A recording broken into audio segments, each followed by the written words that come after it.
Alright, welcome, ladies and gentlemen, boys and girls, to the broadcast here. We have MDL coverage coming at you. That's right, the MDL, one of the few majors of the year. And we have a European region coverage qualifiers action coming at you. And looking forward to what should be a good week here for the European region. Going to find out which team qualifies for the major that is, and of course moves on further. We have two groups, 4 teams in each group. We are going to be casting Group A coverage today. Group B coverage also happening simultaneously. You can check it out on twitch.tv/BeyondTheSummit3. But as far as this stream goes, again, Group A coverage, and we're kicking it off with Double Dimension versus Team Singularity here in a best of 3. I'm BreakyCPK, and today I'm going to be joined by my co-caster, Henry. How's it going, man? It's going really good. I'm really excited for some EU Dota, and I'm expecting Rubik and Omniknight to maybe show up in this first phase. In these first 4 picks, maybe in a first pick Omniknight since the Razor's banned. But I don't really know too much about these teams. They haven't played much in the past month, at least not official, so I'm not up to date on what they're actually picking right now. And there's the Omniknight. Could see something like Rubik or Sandking coming out from Singularity. But yeah, I'm actually really keen to kind of peg these players and see what they're working with. I mean, I haven't seen much of Excalibur since Fnatic, and I'm a big fan of his. And yeah, obviously Didyara on the comeback since departing Navi and taking some time off. So really interested in Mag back from Southeast Asia. I mean, there's a lot of interesting storylines playing out here, and I'm kind of excited for that. Yeah, and I'm with you there. Double Dimension specifically is that kind of team. You know, we know all the players. It's just they have these different backgrounds kind of coming together. So, yeah, this organization has been around a little bit, but they definitely have had some different rosters throughout. But this is the most latest one. You got to figure, you know, with potential, no doubt. Again, with what they have as far as the players go. On the other side for Team Singularity, you know, maybe not as recognizable, but there are still some names over there that perhaps if you follow the EU region, you maybe pick up on, such as Mikey and Mastermind and Solon, even ones that should be there. So looking forward though to seeing the draft continue. You mentioned the Omniknight pick, and sure enough, Double Dimension strong start. But man, Singularity thinking about this response. They eventually settled on the Rubik. Yeah, it almost seemed obvious, as you put it, but they took some time. Yeah. Well, I did a little bit of research, but mostly I think with the Razor ban was a major identifier for the Omniknight coming out, and I just think both these teams seem to have pretty prolific Rubik players from what I looked into, and it's generally a decent to good counter to Omniknight since he has excellent spells no matter what that you can always steal. And team pick. That just is kind of the reason for that. Brewmaster comes out, generally a decent 1v1 laner against Omniknight, and also, you know, pretty strong off laner in general. And perhaps they have a really strong Brewmaster player. I'm not too familiar with that. Both pretty good answers to ultimately that first pick, Omniknight. That's what it comes down to. So, yeah, not the craziest draft so far. No oddball things happening just yet. We'll see about the second pick though, for Double Dimension and what direction they go in. But yeah, whenever you're casting teams that just haven't played in a while, and again, there's been some patches, and obviously we're coming off a couple of majors right here, so you get an idea of what the overall meta is like, but maybe not specifically for these two teams. But so far, again, it seems pretty typical. We got a Sand King now for Double Dimension. And I expected 3 out of 4 of these heroes to come out. One thing that people don't realize about Brewmaster is his Q spell is a big AoE purge that also does a lot of damage significantly to illusions. And that's super useful to get rid of GA, which is Omniknight's ult from the vast majority of the heroes in a fight. So that on top of the fact that you're pretty decent in lane, you have really good survivability as a Brewmaster, you can throw him onto just about any lane that isn't a direct counter, and he's fairly useful for that. Just his lift as well. I mean, that's what, it's a 6-second tornado you just throw somebody in the air for, taking them out of the fight completely. So using it on that Omniknight or whatever target makes sense. Yeah, strong definitely, ability, definitely really good to try and initiate and lift Omniknight, and even chain the lifts together and have him essentially out of the fight for a whole brew split would be really strong. OD ban comes out, OD Omni, very common combination. Generally think OD is pretty strong in strength cores like Brewmaster, but I think it's more about the Omniknight just being... With the Repel, OD doesn't have to go BKB, and he can just get 4-staff Blink, Hurricane Pike, and possibly one other item, and it's extremely difficult to deal with. Team pick. Interesting couple of bans right there. You had Ancient Apparition taken out by Singularity as well, and then Terrorblade and Luna. The Death Prophet. Yeah, there's the Death Prophet. Typically, the AA serves as a major identifier for a Death Prophet coming out. Just because she can't heal during the siphons, she can't Euls herself, and she won't get any comeback heal from the ultimate. Also, AA paired with Sand King is an extremely strong duo. Just the double stun, the cold feet into the Sand King stun, into the cold feet stun. Pairs really, really well. 5 seconds and remaining. I think that's the reason why they're banning AA there. Other top tier supports still there. Okay, I wasn't gonna say Lion. I'm not gonna lie. That was not on the list. Neither. That's interesting. That's different. So Lion coming out. Okay. Now I'm excited to see him. Obviously, one that we don't get to see often. He brings some solid crowd control to the table.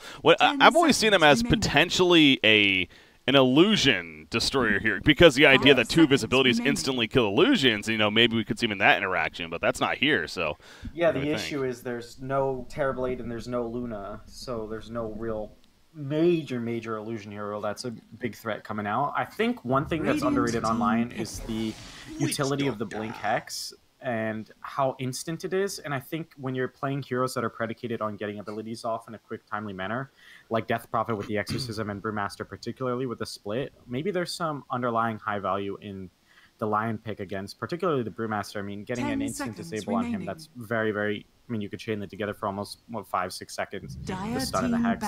Actually, I think could be underrated for sure.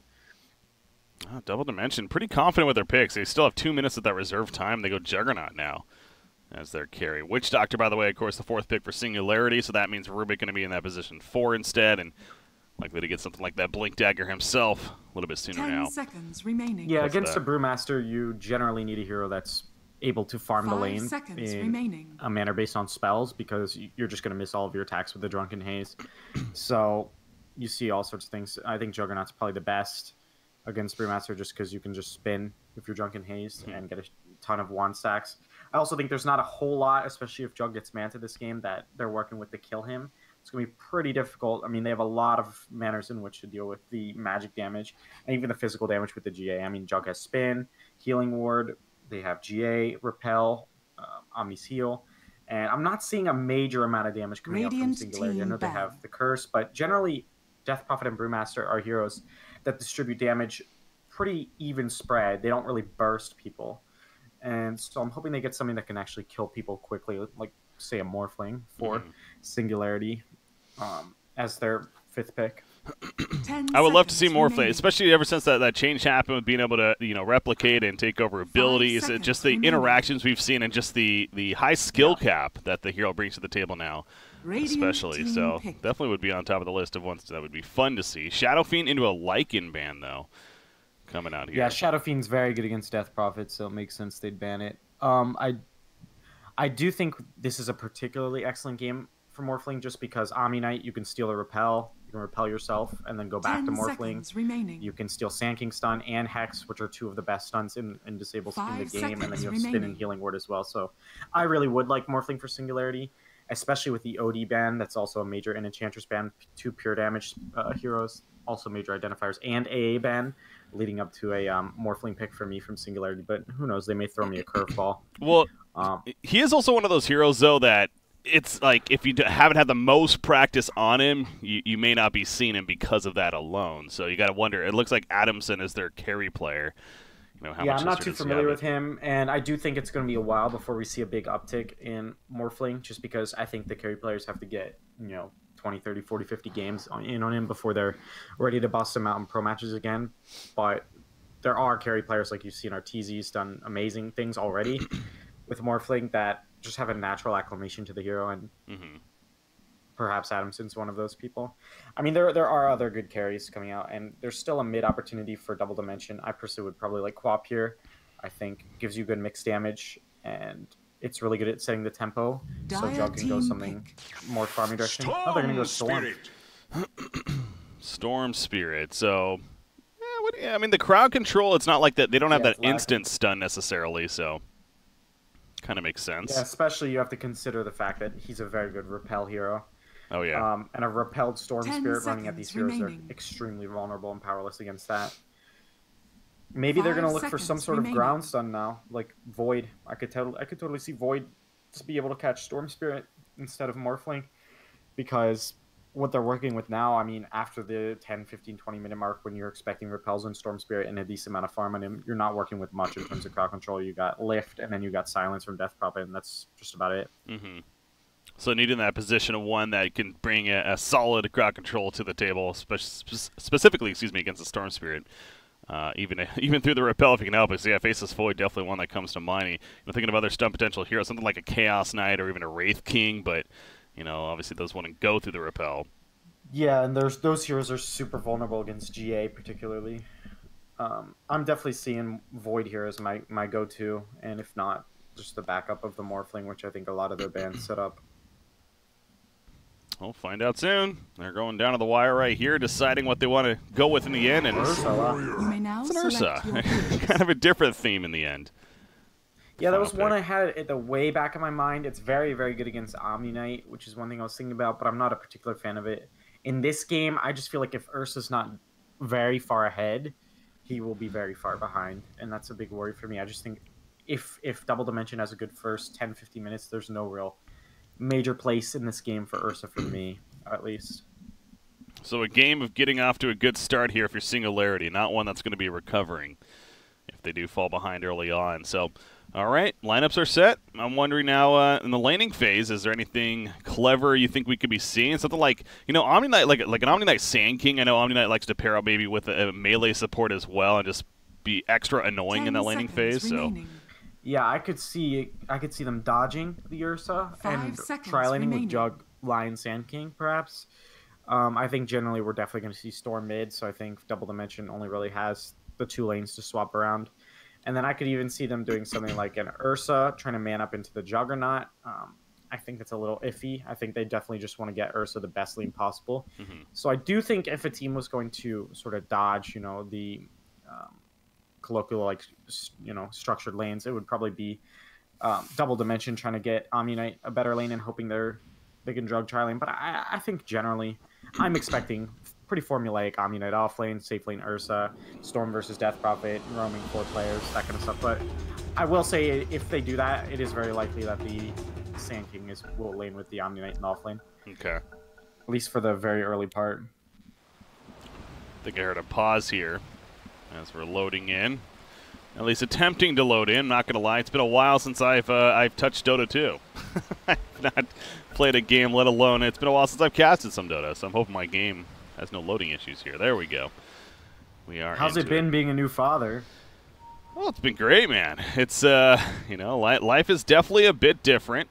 Goes without saying, but no, it's some sleepless nights, sure, but actually this night I actually got some decent sleep here, so I'm ready for the grind. 3 best of 3s with casting. Awesome. So yeah, that's it's good to be back in kind of the normalcy now. As far as these last couple of weeks have been pretty different, pretty crazy. So something else I was noticing about this event though. This is the qualifiers again for a major, that is the MDL. You had the 4 invited teams to MDL. It was Virtus Pro, Secret, Newbie, and Vici Gaming. There is no Liquid competing in this event. I'm curious if they rejected an invite. I don't see how you could. I don't know. I don't think you have to invite the TI winners, but it's like it's almost assumed like a prerequisite to host a major. You have to invite the TI. I mean, I can't see them not inviting Liquid, so I would just have to assume maybe Liquid knows the schedule is so busy. I mean, we have 10 more tournaments before TI that are going to give DPC points, majors and minors. So maybe they just assume since events are ending recently, they could get a break time. And I think possibly they maybe even will end up benefiting from that a lot, considering I wouldn't say they're falling off or anything, but they have been figured out a little bit by, say, VG Gaming a little bit and definitely Virtus Pro. Yeah. Yeah, no, but yeah, so that's what I'm kind of getting at. The fact that they're not even in the qualifiers leads me to believe that's very likely more of their decision. And they're a team that's very comfortable right now. As again, all you really need is that top 8 to qualify for TI, and I believe they're in the 3rd place spot if I'm not mistaken. So they're looking pretty good, or maybe even 2nd. Anyways, the point is they're feeling pretty good, and the fact that they can miss out on a major later on in the year, definitely. So here's a question. Is the TI winner not automatically guaranteed? Will it not? I don't believe so. Them from the top 8? I don't believe so. I think this is that's kind of the different thing about this format as well. They're no longer doing the whole, you won last year, so you're welcome back. And I kind of wonder if that ties in with last year's, where that was the first time because of Wings Gaming situation that we didn't have a team come back to defend their title. So, but yeah, from my understanding, there is no benefit to that. So one thing you're seeing is the offlane pool. This happens a lot with Sand Kings and Bounty Hunters, particularly with the boots first on Sand King, is he's going to try and steal the wave for Omni Knight, because if Omni Knight does not get this wave into his tower and get a free first wave or two, or something of the sort, he will not be able to farm against this Trilane. They're just too stun heavy. Ursa has the Orb of Venom. They're fully prepared to actually just kill him level 1 and over and over and over again. So Sand King's going to do his best to steal the wave, and he has a TP and a stun, so the supports probably couldn't even kill him if they wanted to. Yeah. You're seeing a similar thing bottom with the offlane. It's actually Chaos bottom. The lane is now met in the river. Classic in the river lane meetup. There you go. Yeah, not often that happens. What is going on here? You're right. He's going to farm over there. Okay, so yeah, but you saw Witch Doctor even getting Maledict level 1, by the way. No cask stun here. Start things off. Yeah, I think it's because with the two of them just as a duo, they're very low damage. Yeah. Without, if they both go their disables at level 1. And that's the biggest thing. Because they're not really going to play with Ursa at this point in time, and even if they do, they have the Orb of Venom from Ursa and the Telekinesis from Rubik, and that should generally be enough to get a kill on a level 1 Omni Knight. This is a very unique laning phase, man. We had the awkward lane bottom. We had Ursa just tanking between the tier 1, tier 2 tower up there, but it seems like things are becoming a little more normal now. Yeah, one thing even stands out to me is that both mid laners have yet to get a deny, just coincidentally. Excalibur, is he in trouble right here? He's just running. That's all he can do at this point. Of course, the auto attacks of the Crypt Storm will connect for the first blood indeed. So good rotation from Rubik, and caught Storm Spirit a little bit too aggressive there in the middle lane. Top lane. Yeah, that's one of the... Ursa's being run down, actually. He has another stun in 2 seconds. This could be a kill. Purification. Oh, he dodges through the trees, actually, now turning their attention to the Witch Doctor. And they should be able to pick off him at least, so they do get another kill at the top lane, or they get their first one, I should say. Yeah, I think that's the consequence of going the Maledict first and then having Rubik leave. But it was a really great reaction from Double Dimension to notice immediately after Rubik was mid to get that kill top. I will say that's just one of the consequences of playing Storm Spirit and, you know, these kind of high-level games is you have to be a lot closer to the creeps, both due in part to attack range and getting CS with your trap. And that leaves you a lot more susceptible to die than, say, something like the Death Prophet. Speaking of dying, Death Prophet, he's not dying. He's fine. Not Crypt, but the Spirit Siphon is just too strong. Also, I say that. They do turn on him and they secure the kill. Now Rubik's in a little bit of trouble. Walking back, the hasted J4 is not going to be enough, though, and Rubik will survive. But yeah, all of a sudden that burst just took place.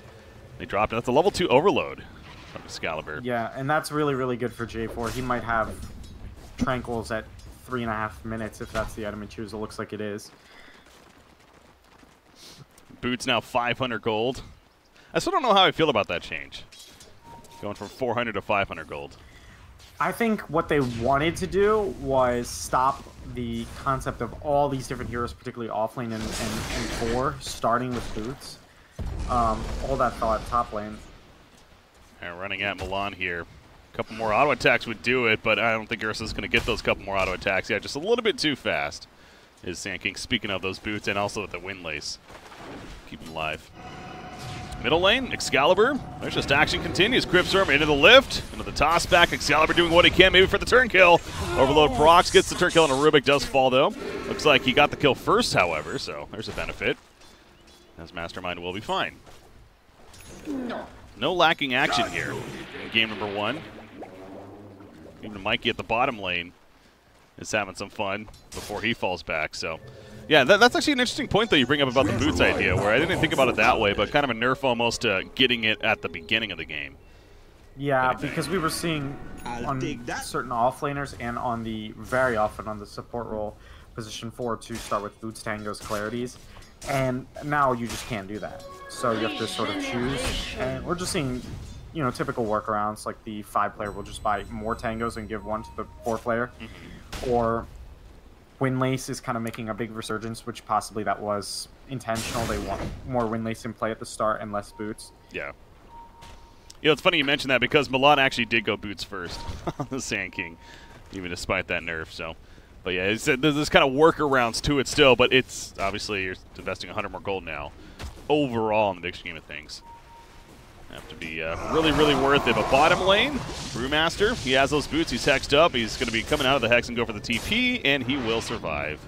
Lion, no more stun to be had at that point. Yeah, and that's the power of Brewmaster versus a Juggernaut lane, is you just wait for the support stuns to be down, then you just keep the other in the spin. Top lane, rotation, Omni Knight, Maledict's up on it. I believe it's level 1. No, it's level 2, actually. Mag ticking down. It looks like he may survive, though. Milan also running away from Ursa, and yeah, the Purification going to keep Omni Knight alive, if anything. So, very close call, but again, the Radiant side managing to stay alive yet again. They're going to pop the Shrine as a team, but again, all 3 lanes, they're just, we don't have that passive lane this game. All 3 lanes are playing pretty aggressive here. Yeah, I would say that actual skirmish benefited Milan and Mag a decent amount because the lane was pushed in by virtue of chasing them, and they just got a really convenient Shrine off, and now Ursa's playing at 75% HP and can't really dive or anything of the sort. How about that middle matchup? You have a 25-5 Storm Spirit, 24-7 Death Prophet. Of course, both are working off of a death as well. But creep score-wise, it's very even. Is that kind of expected, you think? Yeah, I think it's pretty even just because both players and heroes have the ability to get their own CS through their spells, and then it's kind of iffy on the denies, similar attack damage. I think the only thing Death Prophet has is she's harder to rotate on than Storm Spirit. Ring of Aquila for Ditya Ra is going to be his focus here. No phase boots just yet.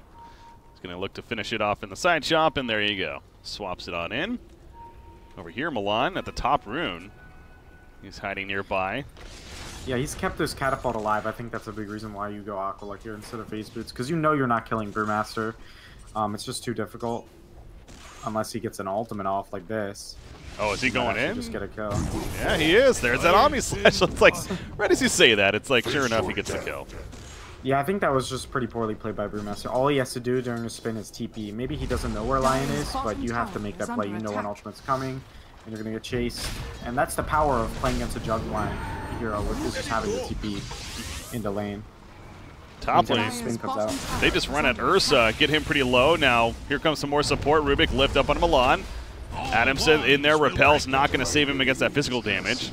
And they indeed get the kill on Sand King. So, lasted a while. Again, they went on Ursa first. Before bottom lane, by the way, Mikey again is almost killed. We also saw that mana drain coming out from Lion. And now, of course, applying that slow on top of that. So, almost enough to help Juggernaut finish him off. But he manages to barely escape right there. But yeah, that's Lion did get that buff here fairly recently. Yeah, I'm pretty underwhelmed with it. I mean, 16% slow is okay, but if we're just talking about in comparison to his other spells, obviously you'd always want another point in Hex, so you're only getting it for the mana drain, not for the slow. It's a nice buff because it's very annoying to just mana drain someone and then they immediately break it. It's like a 1-point wonder ability now, if anything, I think. It's like I said, it goes from 0 to 16% slow. The scaling is not the craziest, so yeah, just getting that 1 point in it earlier on, I think, is fine.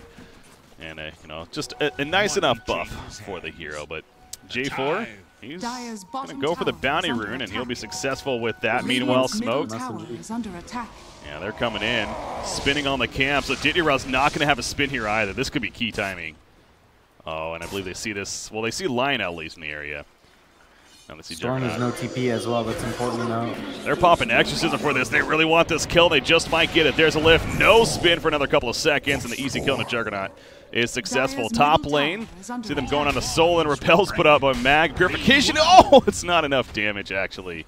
Manages to TP out. Back to the bottom, though. The Exorcism push is happening, and Solon does go down middle lane. Yep, I heard the zap, and I happened to go away at the last second. They do secure him. But bottom towers take us a good damage now, meanwhile. What do you think of the flow of this game, by the way, Henry? I mean, who's in the advantage, would you say? I definitely consider DD to be in the advantage just because Storm is going to have a very free game. And this could really help, too. This spin, they get the kill on a Rubik. Mastermind's also going to fall. Can they stop Brewmaster TP? No, they cannot, so they get 2. Third one manages to escape, but that especially happening. More stronger point to you. Well, you're just saying. Yeah, I think a big reason that play worked bottom so well is because they knew Storm Spirit TP mid and had no TP, but I think staying that long gave Storm obviously time to get his TP back up. And yeah, so I'm saying even an even game is very, very bad for Singularity just because of the Storm Spirit who's going to have this is one of the most free Storm Spirit games I've seen in a long time. Outside of the lift from Brewmaster and a couple of minor stuns, he's pretty unfazed, and then you also have the Repel to work with later on. You do have the silence coming out right there. I mean, yeah, that's the interesting thing about this Dire lineup, as we were talking about the draft. Bottom lane, by the way, they pick off Brewmaster. They just got, was that an Omni Slash? No, they just kind of ran at him with a stun lockdown. So too much for Brewmaster to handle, and that's going to be a bottom tower push now on top of that. By the way, Didyara, he is going the Battle Fury with the Aquila and the Phase Boots, and now he's just going to be picking up the Battle Fury after the fact. So, makes sense to you? Yeah, I like it because I don't really feel like he needs, say, an SNY rush or any major item to fight right now. I think because of how much disable they have in Sand King and Lion, and I think that's really just what's going to help him be able to fight at this point. He just doesn't really need anything extra, like a Yasha rush, for example. Yeah. That timing was really interesting. I was watching the middle lane there. Storm Spirit manages to actually get away before he does die himself, but he actually, there was an Invis Death Prophet. It went to open with a silence. However, he happened to use his Ball Lightning to initiate right at the same time. No kills end up happening, but speaking of that, top lane Ursa, that should be a kill. Omni Slash set up with the Hex. An easy kill for the Radiant side. So the rotations are strong here from Double Dimension as they kill Ursa for the first time. Yeah, that is his first death this game. Yeah, it's so easy with the support duo they have, as well as how strong their lanes are, to rotate any number of these heroes in at any time and get kills. It just seems way more convenient than to, say, rotate a Death Prophet, because then you have to use Exorcism, and there's a big chance of it not going well because Death Prophet doesn't have much control compared to, say, a Sand King or a Storm or a Lion. By the way, I've been enjoying, I've checked it a couple times now. For the first time, I'm seeing this whole death summary thing on the individual heroes. Well, so do you have the Dota Plus? Yeah. No, I don't. Okay. I have to get it. It's kind of cool. It's like a breakdown individually. I guess it works for spectators as well, where whenever a hero dies. One thing I wanted to mention is that Ursa went the Helm of the Dominator, which I really strongly agree with. Oh, yeah. Because there's two Helm of the Dominator creeps that are fantastic this game, particularly the Banisher, because it'll purge off the GA, which is super strong. But there's also the Troll Net, which goes through spin as well as Repel, yeah. And it stops Storm from ulting. So either one of those creeps are super, super useful. And I think they're recognizing the fact that they do not have the control and the utility they needed in their draft. So he's kind of circumventing that flaw by essentially buying it and utilizing the creep. It's also, it's also not in that encourages that early game play, right? And that's what you're talking about for Singularity's lineup, that they kind of needed that. Now as we say that, they're down 5,000 net worth. They just lost their top tier 2. They're going to try Roshan. Oh, that's a, valiant effort. Oh, nice silence, by the way. Storm Spirit was not ready for that. All of a sudden, he gets collapsed on. Storm Spirit's going to die. And so maybe this will transition into Roshan after all. Oh, that was a key catch onto the Storm Spirit there. Yeah. I think he thought it was about to die or just wanted to check it, but he was really slow getting back out. I still think you're still going to fight this with your Double Dimension. You have GA, you have Repel. Sand King, he has that Repel. Earth Spike, he's going to Sandstorm. He hasn't Burl Strike just yet. He's still waiting for it, being patient. Look at top. Oh, you're right. They're delaying this as much as they can. Milan will go down, so they're sacrificing heroes, but Tier 3 tower, it's probably going to fall here. Is this worth it? That's the thing. Ursa's going to get the HS, but Tier 3 tower, it's going to most likely fall. There you go, the TP out. Oh, one more. Missed uphill. Missed uphill and then retargeted. No. That's tragic. Oh, that sucks. Okay, well played.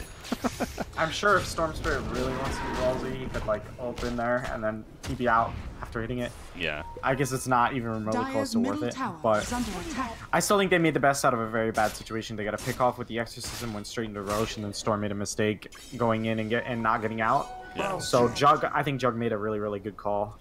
And that could pay dividends later if they're doing a close timing push after a key pickoff and they only have a fixed amount of time.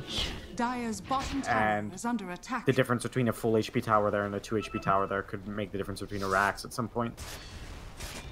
See progress being made across the board as far as items go. Just talking about that before the last fight. You have drums picked up on Omni Knight. Storm Spirit, by the way, is going to Orchid. What's up? Sorry. Was that somebody? Yeah, Sand King made a good play. So he nearly died to the curse, and I told him to buy a fairy fire. I didn't tell him to, but I told him to buy a fairy fire in the base when he got TP. Oh no! Ursa's getting caught here. Yeah, the Aegis already spent, and now Adam said he's like, "Crap! I did not expect this." He pops the Enrage, but in comes the Omni Slash, and just like that, the Aegis is lost, and so was the life of Ursa. So. Good getaway. Meanwhile, distraction, you can even argue, from Sand King. Yeah, Ursa just had no clue. They smoked on into his jungle. He was just simply going to jungle, maybe use the Helm of the Dominator. And sure enough, it bites him in the ass. I think you're seeing big flaws with the Ursa pick, honestly. He's falling way off in the net worth, especially contrasted to the Jug and the Storm. And moreover, I think Ursa's a hero that very much succumbs to heroes that can buy distance and buy time. Ursa wants to kill heroes fast. That's probably top. He's not getting out. That's all the TPs. All 5 heroes are going to show up here. Oh, that looked beautiful. Even Epicenter. I mean, that's probably the biggest hero right now to kill if you're the Radiant side. So, yeah, use what you got for sure. Yeah, Ursa absolutely hates Ghost Scepters and Halberds and Force Staffs and escapes like Burrow Strike and Storm Ult and things that buy you time like GA and Spin and Healing Ward. He absolutely hates those things, and I think they just have an overwhelming plethora of them that is really going to make this game hard for him. Omni middle, Ursa just running at him and then realizing, well, it can't run at him much longer. Yeah. Turns around. That's part of the weakness as you're getting at. On how it's going to be a struggle for him this game. He does have a Siege Creep with him, so a little bit of push potential. I'm hoping they go after Omni gets his Yules or Sand King gets his Blink. I'm hoping they get 1 or 2 Force Staffs, and I think Ursa's just going to have an absolutely horrible game. Bashrook, he's looking for an opening. He has an Invis this whole time, but I don't think he's going to find much. He's just kind of scouting out instead. As Witch Doctor's rotating over, but Juggernaut, unless Juggernaut runs into them, then maybe, but not going to be the case. Didier falls back. I was mentioning, too, Orchid is being picked up by Storm Spirit here. It's just about finished, in fact. He's the recipe, so that's something else that this Dire side is now going to have to deal with as well. Pretty quickly on in this game. Yeah, I like the Orchid Rush, especially since he knows he's going to play with BKB, and Orchid's just so fantastic against, especially Death Prophet. Actually, all the cores. I mean, Death Prophet can't get Exorcism or any Siphons off, although he's going to... And he does have his Yules. And then there's the Brew, who needs to get a split off. Milan kind of harassing them up here at the top lane. Okay, maybe bit off a little bit more than he could chew there. That was quite the massive bite. Yeah, he tempted Fate, and they turned on him, so... Free kill for the Dire side, something you can't necessarily be doing if you're the Radiant team. I mean, you have a lead, sure, but it's not like an overwhelming lead either. Oh, I love this play from Singularity. Instead of going for the tower, they just straight smoke out of top, and they even show Rubik, and they're going to go try and kill Jug mid, who expects them all to be playing in the top half of the map. This would be big if they can manage it. Storm Spirit set up. Here we go. Silence on top. No, he gets a spin off. He's not going to TP. Oh, he doesn't have a TP. For 45 seconds, actually, so he's going to need help from J4. He gets it a little bit with the Earth Spike. Promise Split's going to be stopped, however, with the Hex. Brewmaster can't get it off in time. Silence is still up on him from the Orchid. In jumps the Repel Storm Spirit and the Omni Slash. Out comes the Guardian Angel. The turn for the Radiant team is real. It was so close to working for Singularity, and it just simply did not. The king of turning is Omni Knight, and we saw that right there in full fashion. Yeah, it was a pretty cool idea, but they did not get the Yules into Silence off, and honestly, it's very difficult to do. I mean, Spin is just so much faster animation than Death Prophet Silence, which is a terrible cast time. So, I mean, chasing into that, into Fog, and then Healing Ward was managed to be maneuvered by Ditira outside of the frame of reference, and then you just see right directly the complete lack of control after the Silence and the 2 stuns are used. And that's 2 tower kills on top of that. I talk about complete momentum push, and it just got finished saying, like, literally not even a minute ago, that this is not a, crazy lead by any means for Double Dimension. Now we're starting to get there a little bit. It's 11,000 net worth lead after that fight.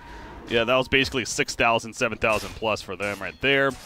And this Juggernaut now, he has a full Yasha, another 1,500 gold saved up. He's not slowing down anytime soon. Meanwhile, they catch the Rubik with an Epicenter over here, so gonna go for a turn now. Mikey, I was just about to say, I don't think we've seen him use his Primal Split yet, and he keeps trying to, but I believe it was used that fight. Correct me if I guess it wasn't. I don't think it was because, yeah, it's off cooldown. He tried to, but he got silenced up and hexed and everything. Yeah, and that's just the power of Double Dimensions lineup. I'm not really seeing many ways that Singularity can win this. I mean, you're working with a Drums Hood Ursa, which is essentially what he's done is he's bought a hodgepodge of... He's actually changing his queued up items now from Hood to Vlad's. But he's bought a hodgepodge of fighting items, and he just can't fight. So he can't farm, he can't fight. It's going to be a really tough game for him. Yeah. Brew, the Aeon Disc is potentially going to be a nice tool to pick up for him. Definitely one of these heroes that you could see it on, but yeah, it goes back to, as you mentioned, with the Ursa, the build that he's kind of forced to go this game. You have Death Prophet, a pipe, sure, would be nice, but very, very defensive across the board. And that window, especially because of that reason, is closing, it feels like, for Singularity right now. The Strong Dispel against the Burrow Strike and the Lion Stone are super good for the Aeon Disc to get split off, but it doesn't dispel Hex. So if Lion hexes him, Aeon Disc is still useless. Oh, wow. Wow, they just bursted down Juggernaut. He did not expect that damage to come out like it did. They killed the Tier 2 tower. And now they're going to push, so this is an opening. Juggernaut does have a buyback, by the way. There's a Primal Split finally used for Brewmaster. The backlines, though. Sand King doing what he can. There is a push at the top lane. Meanwhile, here comes Excalibur going on in, but at what cost now? He gets caught. Excalibur has to ball lightning away quickly. The buyback from Juggernaut happens. Excalibur manages to live just barely by the skin of his teeth right there. And gets out. Rod running back in. Does he have an Omni? He sure does. He has an Omni Knight and an Omni Slash. The Guardian Angel on top of the Repel. Mastermind getting low. The Hex out upon him. The lift up on Ursa. Eventually going to come back down. There's another Storm Spirit used from Death Prophet now, but he actually does heal up with the Exorcism, but the killer is a triple kill for Rod. He finishes off Death Prophet as well. And just another case of it seems like Singularity has an opening all of a sudden, but then not so much. Yeah, I think that opening pinch just came from a little bit of sloppiness that maybe you feel when you're 12k gold ahead of 20 minutes. Rod getting caught out, but in the end, a buyback, and they just can't fight against the Healing Ward and the stuns. And especially the amount of reset opportunities that they have with GA, Burrow Strike, Ball Lightning, Sandstorm. I mean, they have Invis, Escape, Mobility, Heal, everything you could ask for against a team that has so little control. There's just no way you could fight that kind of fight at high ground. So I think they should have tried to run as soon as Jug bought back and just call it a day there. Yeah. But nope. They tried to make some plays and wasn't to be in the end. Aeon Disc is at least finished on Brewmaster. So some kind of good news there for Singularity, just trying to keep up on that good news. But then you look at the other side again. Manta Style basically finished for Juggernaut. He is working off that buyback now, so understandably slowing down. Is under attack. Storm Spirit. All right, that's going to be Bloodstone finished. Just no, never mind. He sold it. He sold finish there. So he's changing his mind perhaps, or just simply delaying it for the time being. Was that a Witch Doctor ultimate? I heard it. Didn't really do much. It's a curse and a Witch Doctor ultimate. I'm trying to kill Sand King, but he just 4-staffs, and I'm so glad he did go the 4-staff after the blank. J4? Okay, well, find somebody. So they do catch him, and there's the Bloodstone finish. The Courier gets picked off right after it gets delivered, so that would have been a little unfortunate for Storm Spirit, but he manages to grab it. At least before. Yeah, I honestly think we're seeing a little bit of sloppiness and hemorrhaging a few kills from DD, and I think the biggest reason is they're not really able to go high ground too easily without the Aegis. And so what they're doing is just trying to map control and farm as much as possible before that sort of big contention point comes out. And that results in, a couple pickoffs here and there. But the story stays the same and the 12k gold lead stays the same. Is that you can't do an actual team fight at this point. Down here, Mag, he's going to go for the Repel TP. Sand King helping initially as well. But Singularity, they're down 12,000 net worth. They're the ones pushing into the base of the Radiant side. Exorcism's up, so now's your chance. There's a Primal Split. They probably are at this rate, but it's how much of a cost is the question. Excalibur once again gets caught. The Repel finally comes out. It's pretty late though. He manages to somehow stay alive as out comes the Sand King in the background. The initiation of his epicenter right there. Guardian Angel eventually used as well. Somehow Excalibur's actually the only one dead so far. He eventually went down to the Death Prophet. They do pick up Witch Doctor, though. Omni-Slash bouncing around Mikey. The Aeon Disc proccing right there, but they also get the kill on Rubik. They are going to lose Omni Knight, however, in the midst of the fight, but Titty Raw, he's still standing strong in this, and Excalibur's going to be up in just a couple of seconds. Death Prophet taken out as well. Adamson, he gets caught in the trees, Lion blocking his path right there, and eventually will get cut down. Well, they might see Brewmaster on this ward. I wonder if Excalibur's going to go for him. Does he have the mana for it? He does. Oh, Mikey. He could even go more, yeah. He's going to go more. Don't think he's getting this kill now. No, he's not. Well, not going to be enough of a chase, so at least Mikey will survive, but... The rain tracks did die top, by the way. Oh, Singularity. Yeah. The creeps. And now Jug is just going to get his Aegis, and then it should be pretty easy to line it up so Jug hits the buildings, and then any sort of initiation on Jug is immediately countered with a Blink GA from Omni Knight, 4 staffs, Burrow Strikes, Healing Wards, and all that sort of stuff. I will say that Singularity is something that they are doing well, and whether it's just mistakes of double dimension or whatnot, but they're playing around the Exorcism pretty well. Yeah, definitely. Another case 100%. of it. And they're going to catch Lion here. They're distracting as they finish off Roshan at least. So Excalibur picks up the edge. It's a great 3-man stun setup from Milan. Excalibur puts on the orchid on a Brewmaster. They want that kill. Big AoE silence though from Death Prophet in response. Data Rod just spins it right off. Sitting on top of a couple of heroes dealing plenty of damage. Also going to be lifted up onto the side of Excalibur. He's picking off a couple of heroes though. Right there, Death Prophet trying to stand his ground. No Exorcism. Speaking of that, just throws up the Crypt Storm with the Spirit Siphon, taking as long as he can. Ursa, meanwhile, picks up Sand King. Storm Spirit still trying to finish on Mastermind, but now Storm Spirit has to be a little bit careful. Although he does have the Aegis, I guess, so it's just a matter of whether you burn it or not here. Seem like it. Brewmaster, he bought back for this. By the way, Didiaron does go down. He's dead for 84 seconds. He gets caught over here, goes for the spin TP. It's not in time, though. Exorcism now. What is happening? Singularity has a chance to definitely at least get the melee racks mid and possibly. I mean, there's tier 2 towers up in the other lanes at least, so they can't just cut to the racks elsewhere. They're even smoking. They're gonna try and get a catch. Maybe even place a ward, but I think there's a sentry there, so 2 sentries. So Storm will probably see a ward place. What happens? Storm flies in. This time he has repel. I feel like he's done it a couple of times and he didn't have repel before. This time he does. Yeah. I'm over here. Or he got repelled at 200 HP before. They're just gonna lose a melee rack. What can they do? Exorcism, Radiant's middle barracks has fallen. Yeah, and you know, it is very fortunate that their tier 2 towers are up in the other lanes, because I feel like they would be cut into the racks elsewise, and that could have been pretty deadly for them, but at least that's all it is. A no buyback Juggernaut for 80+ seconds. They just lose the melee rack, so it's already at half-life anyway, so it's a good news for Double Dimension, but Singularity is just managing to somehow stick in this game. And actually look pretty good at, like, this is definitely a game that they can win still, apparently. Yeah, definitely. I think a lot of sloppiness and bad coordination from Double Dimension. They seem a little too rushed trying to end this game. And, for example, when Lion got picked off outside of Roche, they could have easily just left the Lion and just waited 30 seconds and fought again. But they forced a pretty bad fight in a pretty bad spot. Top 3 net worth does continue to belong on the Radiant side, as, well, not Ursa's kind of jumping back and forth with Omni Knight, but the top 2 definitely, Storm and Juggernaut, have been up there for a while. And Juggernaut, okay, he has a Nullifier queued up. Again, he is working off that buyback as well, so you got to factor that in. But the Nullifier potentially coming here. What do you think?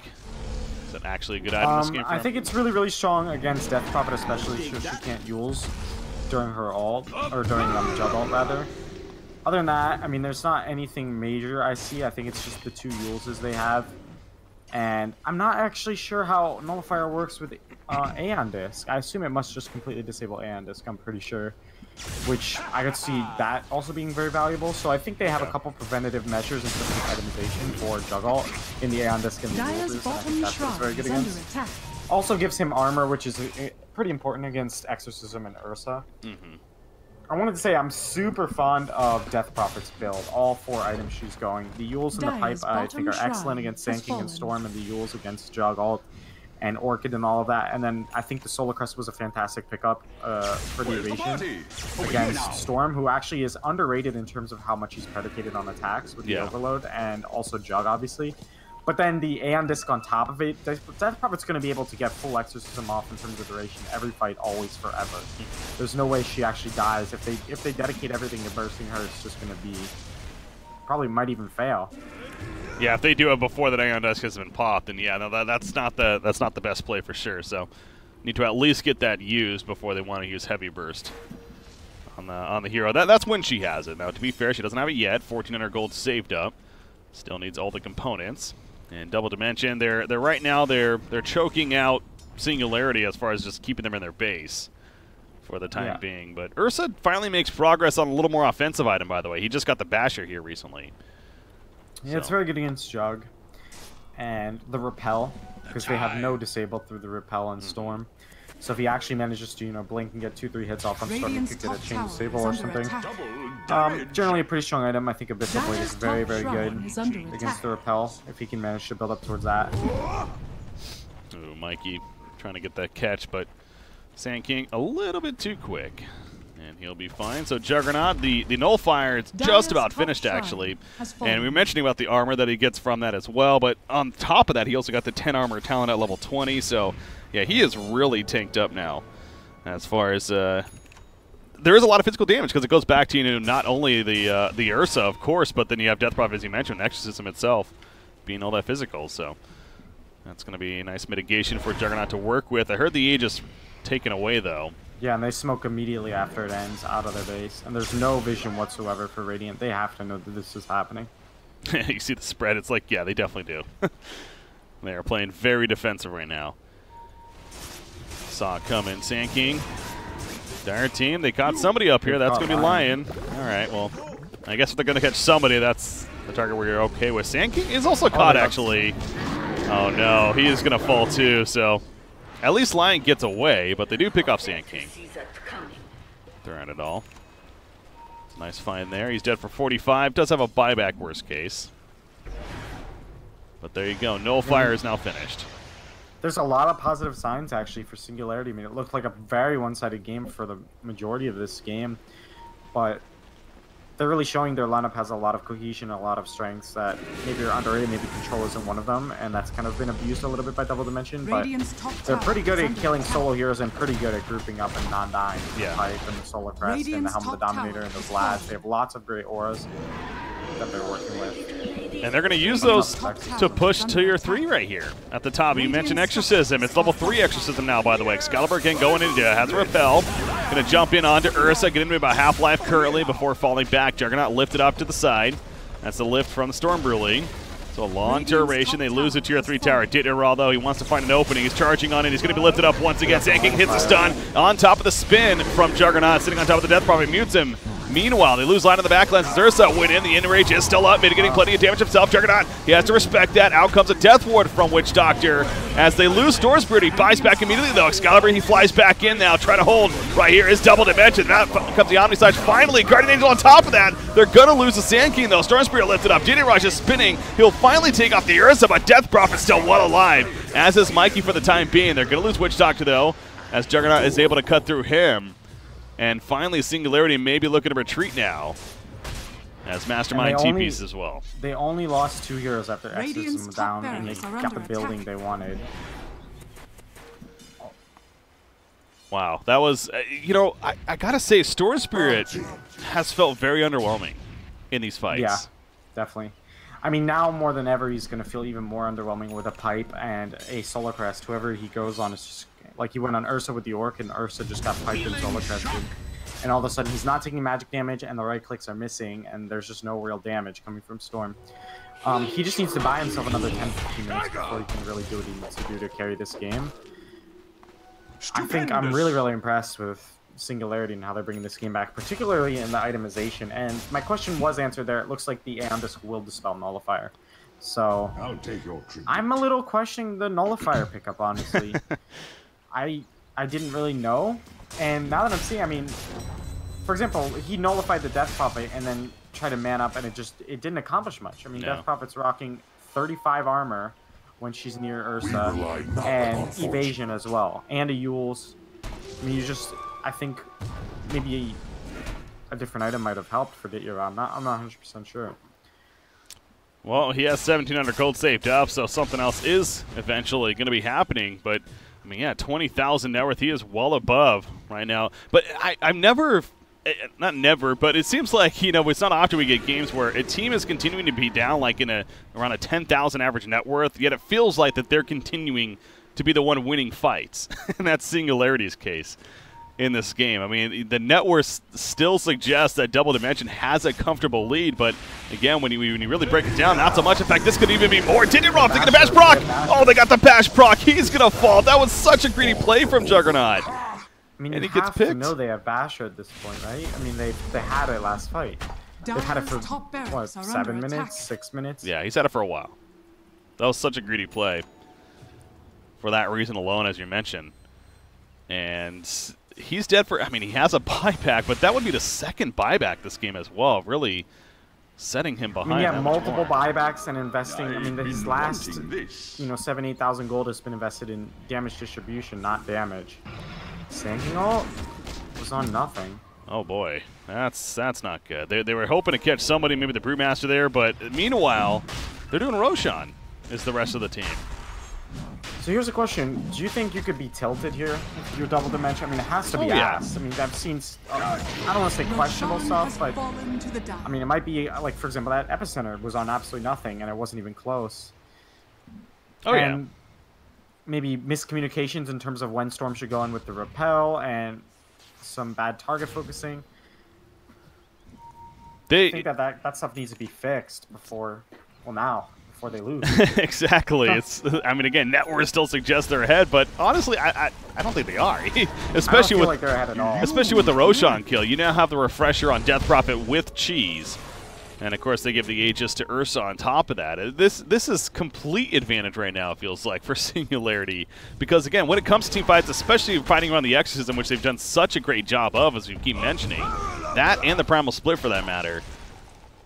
This Radiant side clearly has difficulty dealing with all of that, so it's almost like they're in a spot now where they're kind of having to play the split push game, the avoid kind of the rat style.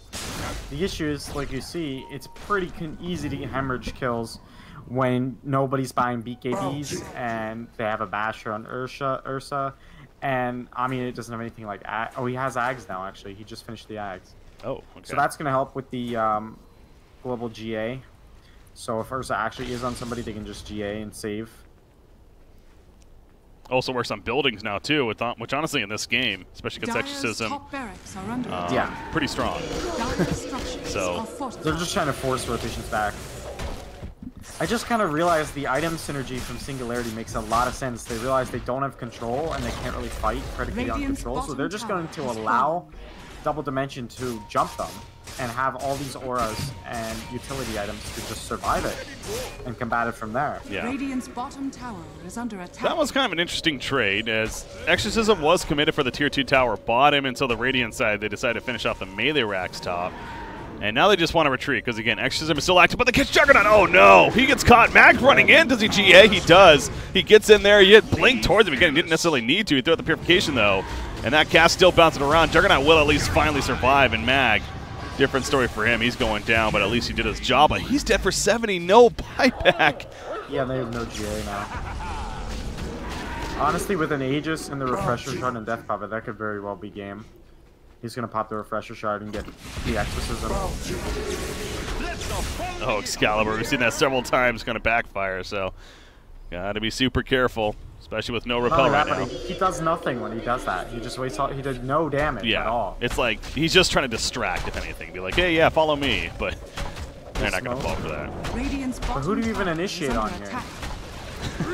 Well, apparently it's Rubik in the back lines. He's going for him. He's muted, but he's going to go invis. I mean, he's fine for the time being. Epicenter even used on top of that, but they're going to lose the Storm Spirit in the midst of the fight. And now you see Sand King is also in trouble. Burrow Strike stolen by the Rubik right there. At least Daniel was able to cut down Witch Doctor, but the Rax is going down.